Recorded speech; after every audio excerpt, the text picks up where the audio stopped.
Hello friends, তোমরা আছো আর x Villa ব্লগসে। তোমরা দেখছো এটা হচ্ছে কমলা লেবু গাছ। তো কী পরিমাণে ফুল এসছে তোমাদের আগেও একটা ভিডিও দিয়েছিলাম। তো এইভাবে ফুলগুলো ধরে কুঁড়ি এসে গেছে, প্রত্যেকটা গাঁঠে গাঁঠে ফুল এসেছে।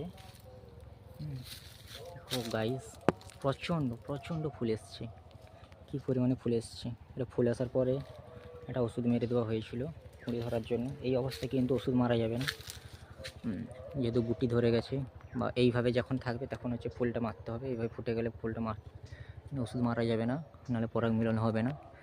দেখো গাইস, প্রচণ্ড হয়েছে, উপরে হাইতে দেখানো যাচ্ছে না। প্রত্যেকটা গাঁঠে গাঁঠে দেখো প্রচণ্ড করে এসছে। আর কয়েকটা হচ্ছে ধরেও গিয়েছে, এই যে লেবু এগুলো হচ্ছে ধরেও গিয়েছে। তো এর পরের স্টেপে যখন আবার এগুলো আর একটু বড় হবে তখন আমি আবার একটা ভিডিও নিয়ে আসবো।